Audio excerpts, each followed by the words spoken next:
So, like we often do on Friday.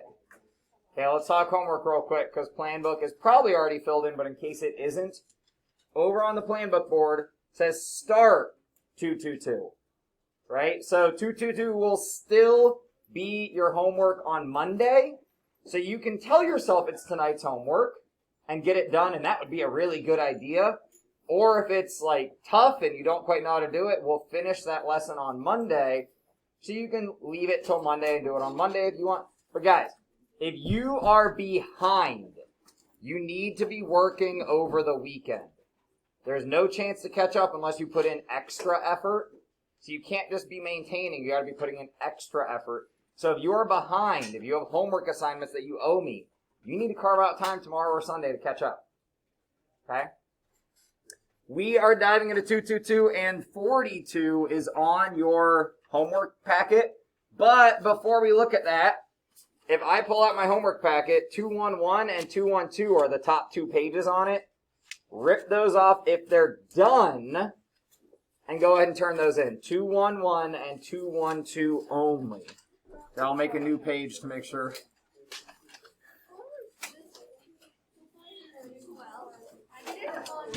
Okay. Just staple it. Yes.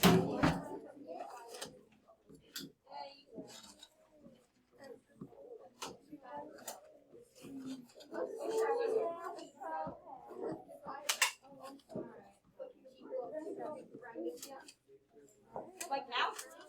Yeah, now. Only, I do not want your 221. If you get it, I'm proud of you, but I don't want it.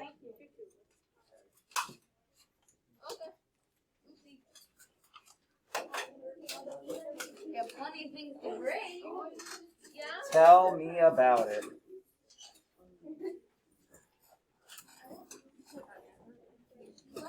Guys, it's cookout day. It is cookout day. Woo, cookout day. Cookout day.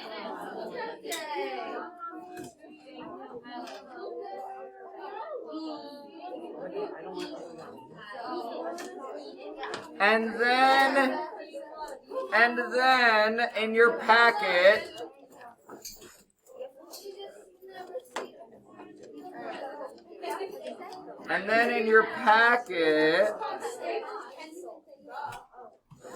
get to here.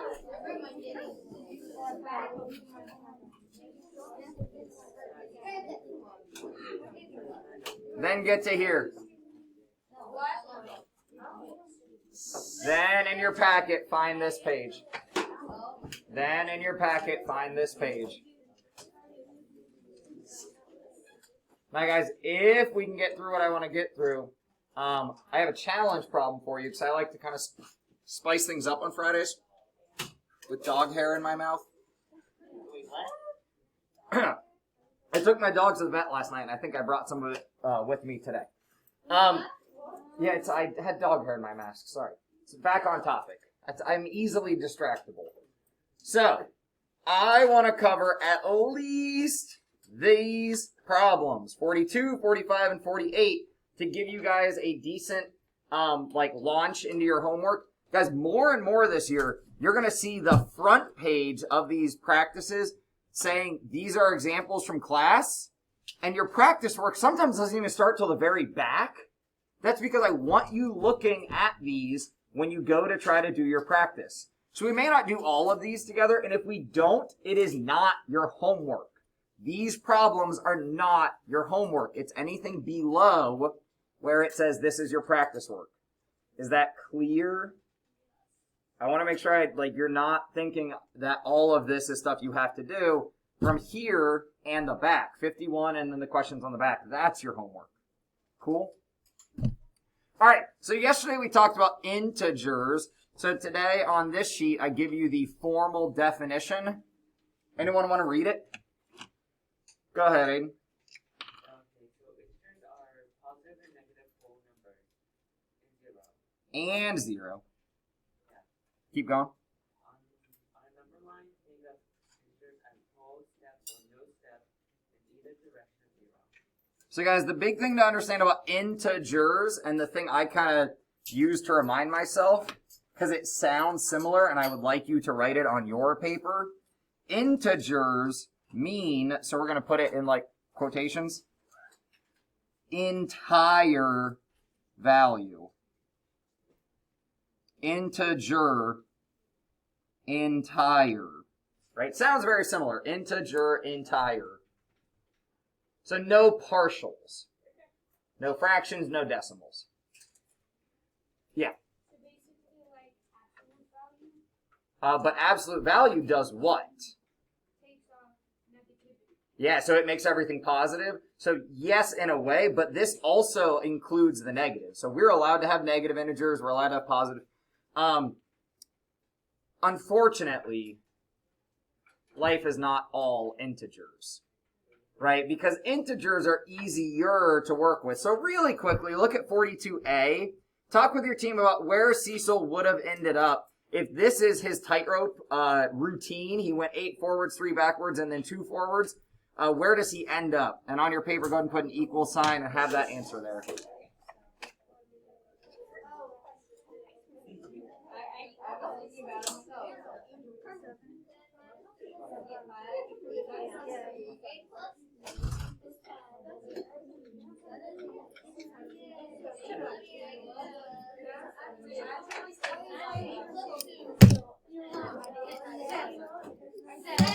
All right, Antonella, come back with me, please. Antonella, can you talk me through how you guys found your answer?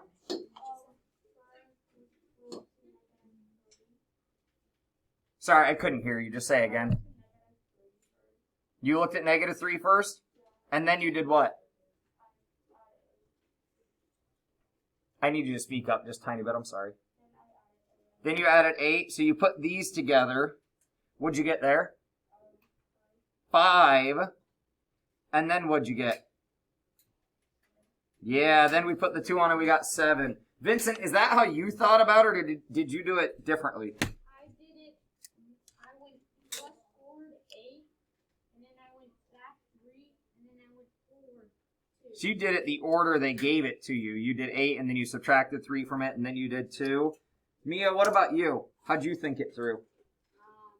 8 minus 3 was 5. 5 plus 2 plus 7. So you thought about it as subtraction. All right. Did anybody put the 8 with the 2 to start? Yeah, where we said, okay, if I have a positive 8 and a positive 2, what I have is a positive 10, and then we could subtract 3 away from it. So guys, there are a lot of different ways to think through these problems. What we're trying to practice here is without a calculator. Carmen, I see you. Without a calculator. Without a calculator, what's the easiest, not easy, but easiest way to deal with these problems? So I want you to talk with your teammates. No, I didn't. I said easiest. That means the least difficult. It's just one less word than saying least difficult. Okay, what is the path of least resistance to add up and figure out where Cecil ends? So guys, I want you to try as many of these as you can. I will tell, hold on. I will tell you there is a way that is more difficult and a way that makes the numbers work together nicely, making it less difficult. Your challenge is find the less difficult path. Go for it.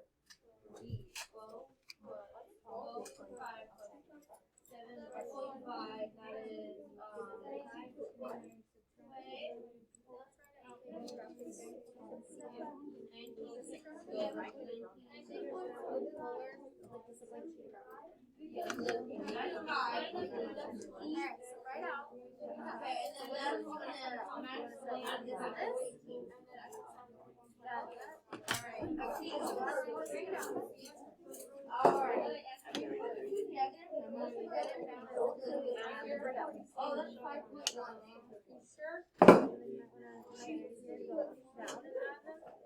Alright, so you're calling me out and saying the bad word. Have you figured out the easier way to do this problem?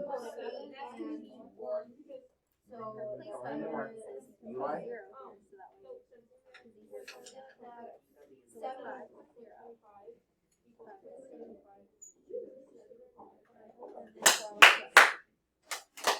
Eli, hit us with a knowledge bomb.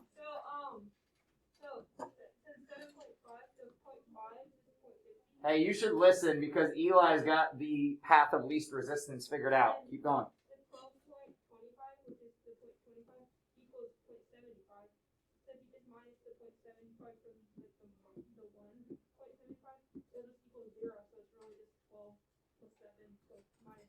So Eli recognized 0.5 is really 0.50, right? Because we can put a 0 on it. And 0.25 plus 0.5 make the 0.75 that this negative has. So this 0.75 and this negative 0.75 cancel each other out, and all of my decimal values are gone.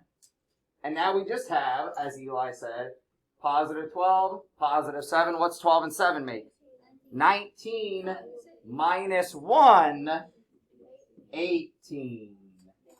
There is an easier way to put these numbers together, right? That was the easier way. I mean, it's not really about smart. It's about just practice. It's all about practice.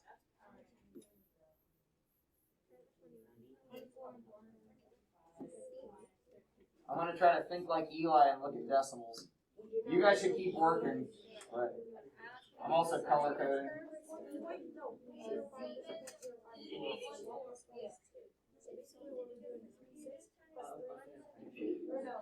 Is there a nice way for C to work?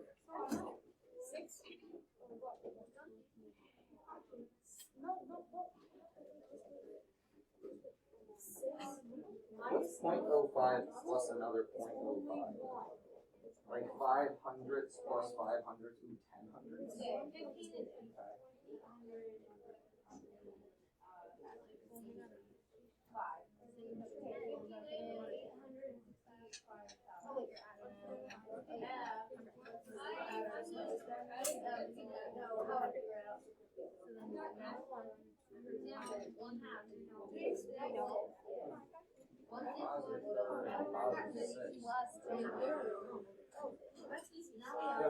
The fraction.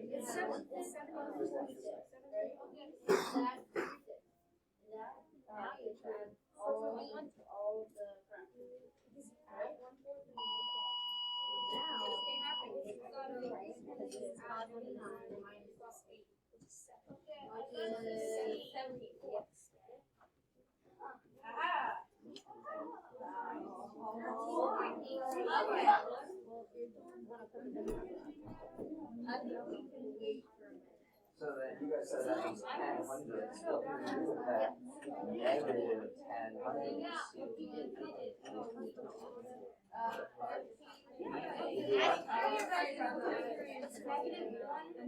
Okay, and then it does what? Does do something. So we've got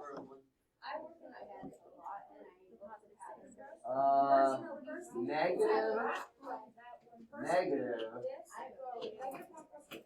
positive.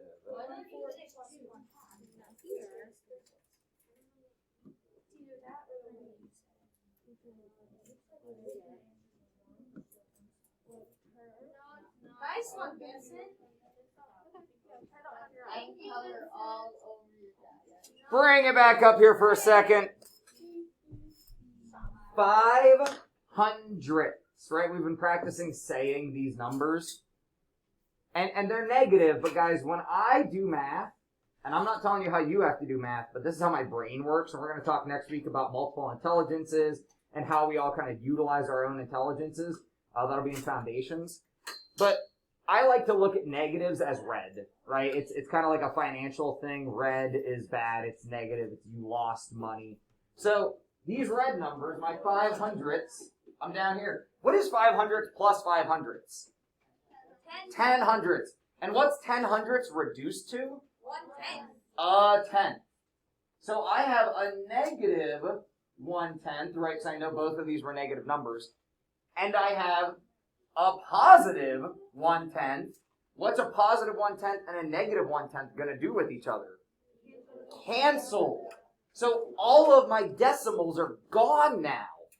If I think through this and I realize, oh yeah, they all wiped each other out. So now we got positive 6 and a negative 3 and a negative 2. What do I end up with? 1. So the answer for C should be 1. And then the answer for B is 7. Ooh. Guys, D is where I really want to encourage improper fraction work. Now you don't have to, but I really like improper fraction work.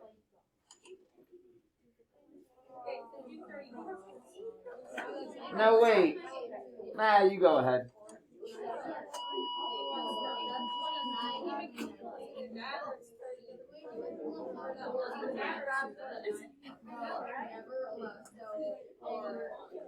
Hey, actually, I need your help. Sorry, I let you go, but I need your help. 1/2. What do I do to it to make it work better if I don't go at the improper route? Ooh, make it the same as the 1/4. So what's my numerator become? 2/4. And then could I? So guys, think with me. Yesterday we talked about making multiplication more manageable by breaking up those numbers. Let's break up our mixed numbers. Can I, and sometimes this doesn't work easily, can I put a negative 1/4 and a positive 2/4 together right now? Yeah, right. Yeah. What do I get when I do that? Ooh, this is negative though. So this works like subtraction, right?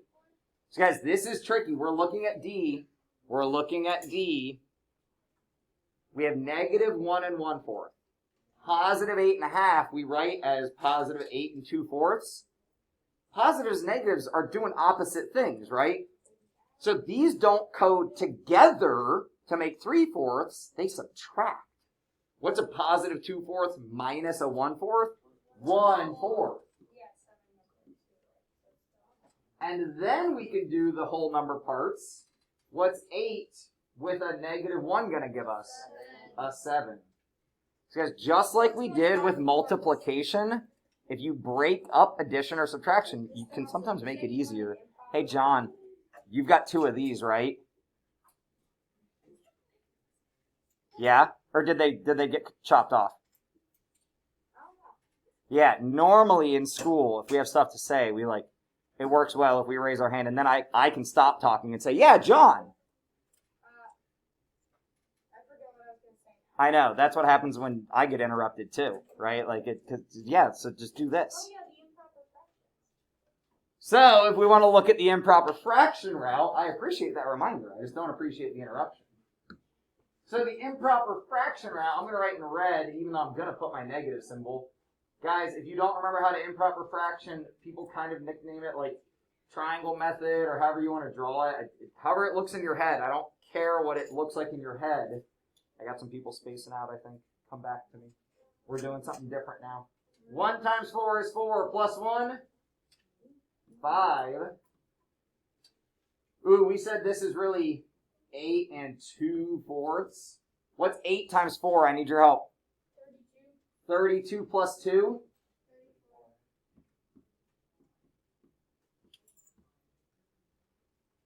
Is it easy to think about the negative first? Actually, different question. Can I rewrite this? If I was you, I'd be writing this. Can I rewrite this like this? Yeah. A positive 34/4 and a negative 5/4. So if I can rewrite this if subtraction is easier for you, guys, I don't know what's easier for you. We can take addition that involves a negative and use this negative like subtraction. But it's not minus a negative, right? Because it's and. We're actually adding with a negative. So this is where kids fall in a trap door. When they switch the order, they try to add in an extra symbol. There's only one negative, and there still needs to only be one, but now we can call it a minus. If this is easier for you, we'll get 29/4, and then that will be the same as the number we just got. All right, we're going to skip E and F for the time being. We'll probably do those on Monday. I just said we're going to skip E and F for now. We'll probably do those on Monday. What's the next problem on your 45? Poster right here. Now that I got most of my posters up this week. Guys, the absolute value is like when your car breaks down. Right? Or when you realize you have to walk home in the rain. Or when I could give a multitude of things. Why do you keep relating it? I don't know. When you go to tell somebody how far away you are. Say like my house from like Kilbourne if I'm trying to go to the football game.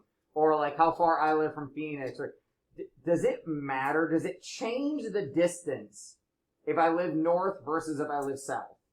Which if you guys don't know, north is that way from in this room.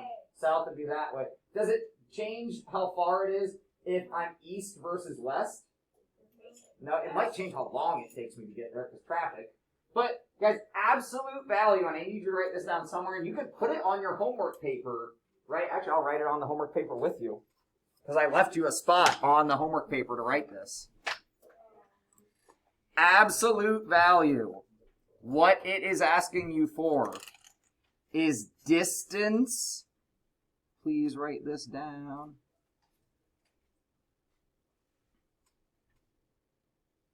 Distance away from 0. How we talk about it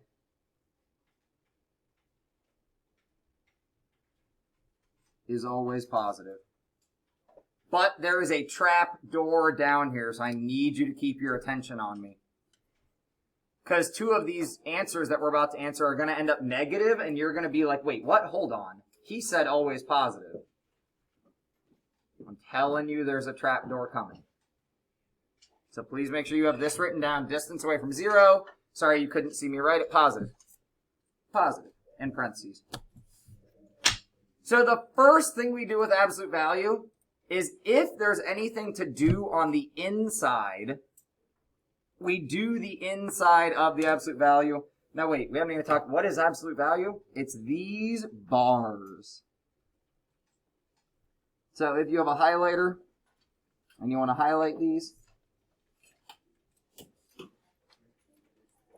you're going to want to start to have a highlighter in math class. I'm kind of easing into it, but you should have them in your binder. We'll start to use them every day.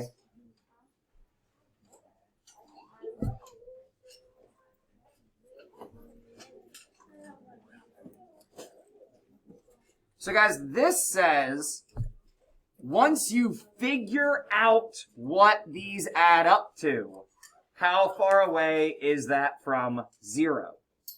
So we got to put these numbers together first. So a negative 20 and a negative 5.3, are they going the same direction or different directions? Same direction, both negative, right? So they make negative what? Negative 25.3. Yeah, I need some space for my pen, so I had to lift that up. Negative 25.3, but these absolute value bars still exist. So we have these vertical bars. Okay, you writing this down? It looks like we're just playing with our feet.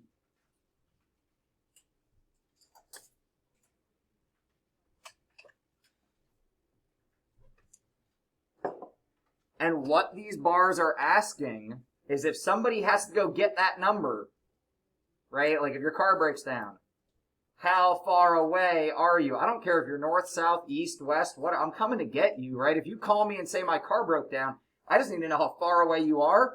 So we take this number and just take off the negative. So how far away is negative 25.3 away from 0?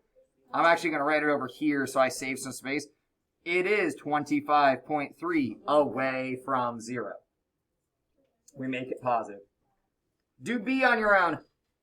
Or with your team. Sorry, on your own normally means with your team.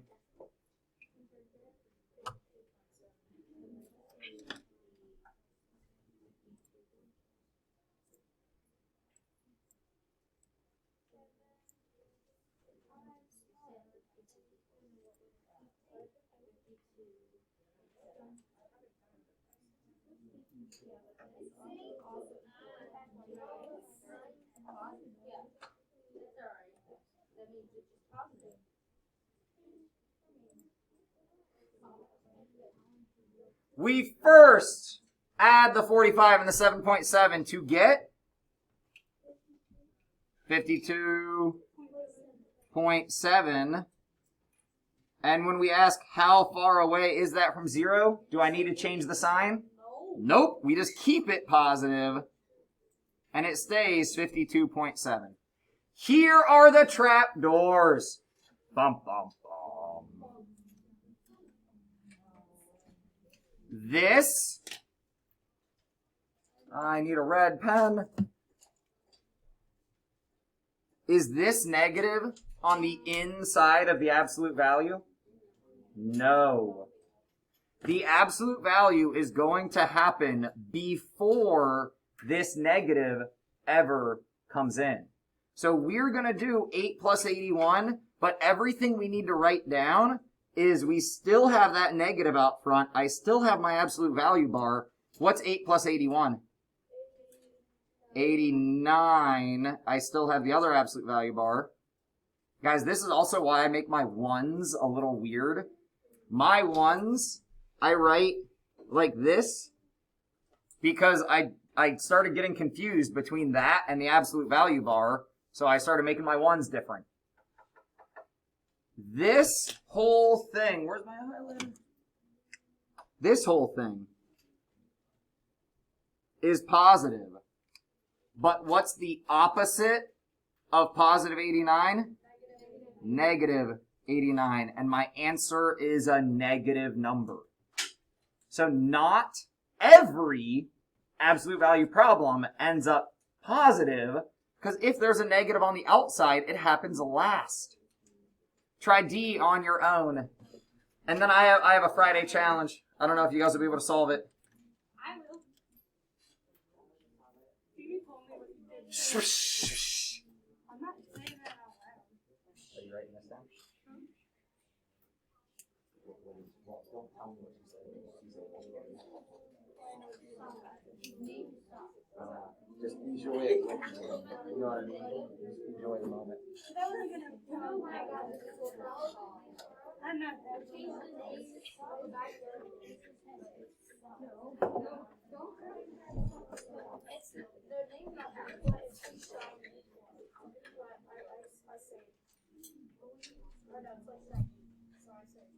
Zero plus a negative 3 says, well, I started at home, right, or at 0, and I went 3 the negative direction, so I still have this negative up front. I still have the absolute value bar. What do these add up to? Ooh, negative 3, which I like to put in parentheses just to keep it kind of clean. And what is the distance from 0 of negative 3? 3, but this negative still exists. And we are negative 3.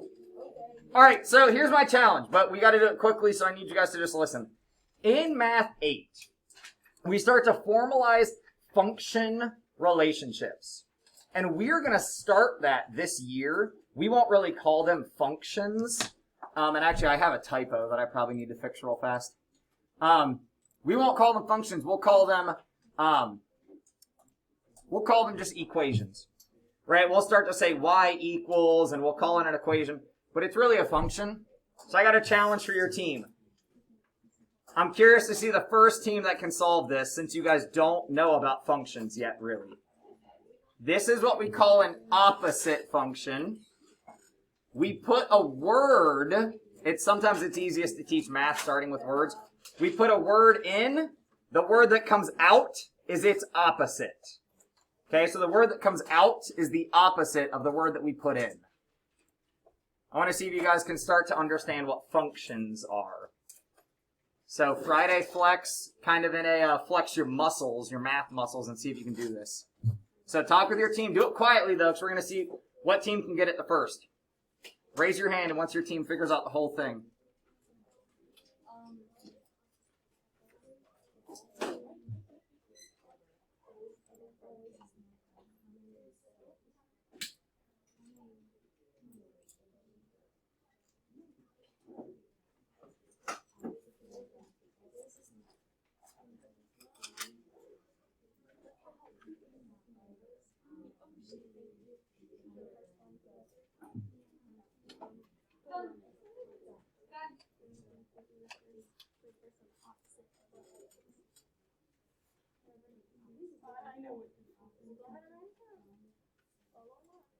Got them written down? Ah, you didn't write them down. Write it down. How can you keep track of 6 things without writing it down?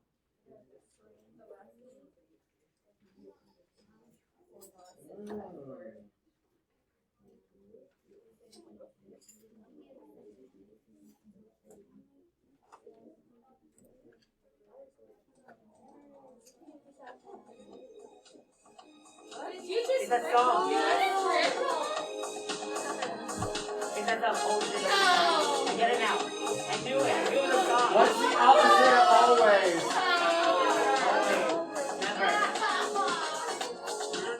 What's the opposite of coming? What's the opposite of from? Take. Me. Down. I knew it was a song. I knew it.